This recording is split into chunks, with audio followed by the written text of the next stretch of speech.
All right, let's talk about one of the most famous structures on the entire planet, London's Tower Bridge. It's a total icon, right? An absolute marvel of engineering.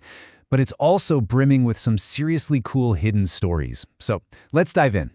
But first, let's get one thing straight.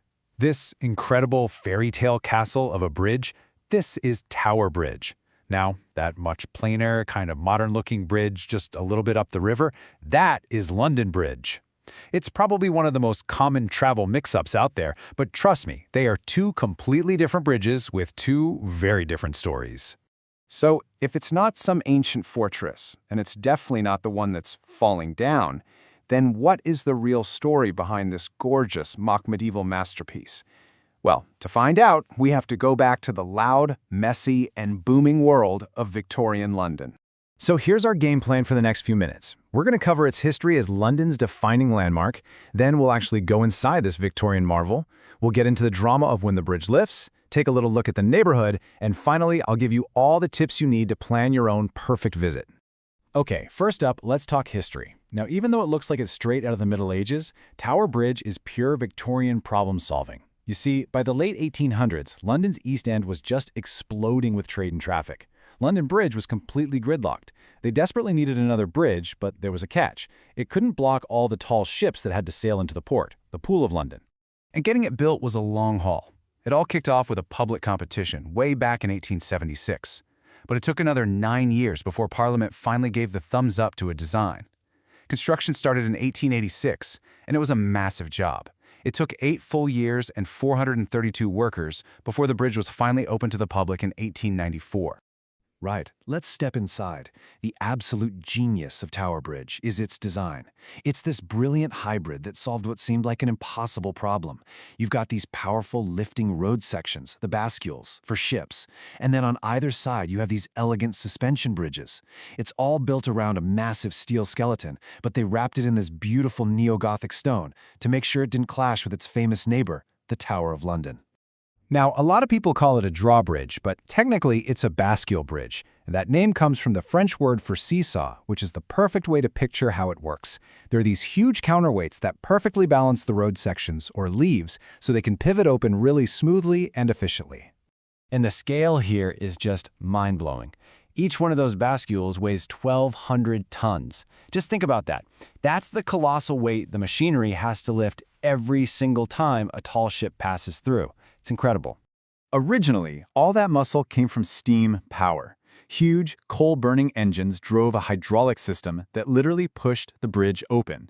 But times change. In 1976, the whole thing got a major upgrade. The old steam engines were retired, you can still go see them, they're super cool, and replaced with a modern system that uses oil and electricity, way more efficient.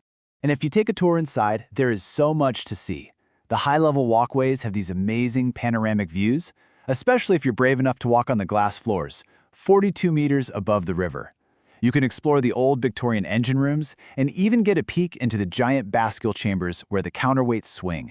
And for a bit of a creepy twist, there's a spot called Dead Man's Hole, which was actually a mortuary for bodies recovered from the Thames. Oh, and here's a great fun fact for you.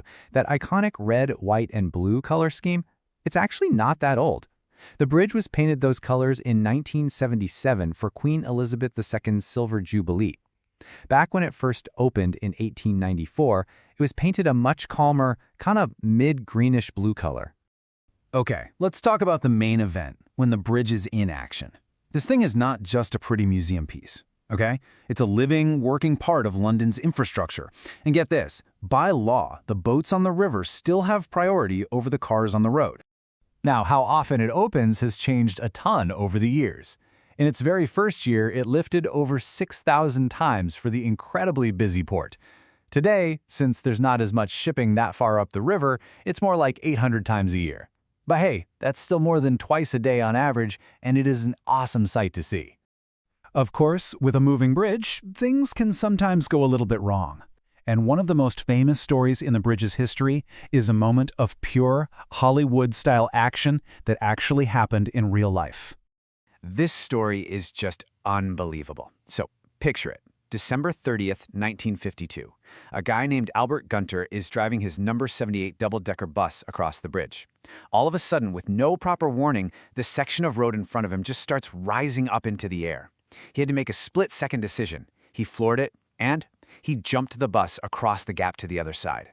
Amazingly, nobody was seriously hurt, and he got a 10-pound reward for his courage. No way! So, while a bus jumping the bridge is pretty rare, the daily life of this landmark is just completely woven into the fabric of its neighborhood. So let's zoom out for a second and look at the bridge in its home. It connects two totally different parts of London, Tower Hamlets on the north side and Southwark on the south. And for the people who live there, it's a really beloved part of the landscape. Now, if you're visiting, you're gonna want that perfect postcard photo, right? So for that classic shot, you want to be on the northwest side, near the Tower of London. But here's an insider tip. For a view with way fewer people, try the southeast side. And a walk along the Queen's Walk gives you that amazing view with the warship HMS Belfast and the Shard in the background. It's a stunner. And this quote from a local resident really sums up the bridge's connection to its community. It's not just for tourists. People who live in the boroughs right next to the bridge get to go inside for a super cheap price. It's this awesome perk that really makes this global icon feel like it belongs to the locals. Okay, last but not least, let's say you're inspired and you want to go.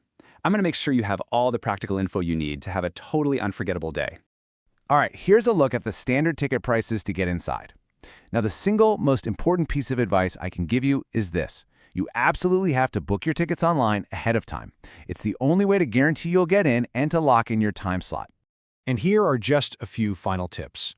Definitely check the bridge lift schedule on the website before you go, so you can time your visit to see it open. It's worth it. Watch out for the bag size restrictions, wear comfy shoes for the climb, and I think this is really wonderful. They offer relaxed openings with fewer people for neurodivergent visitors, which just makes this amazing place accessible to even more people.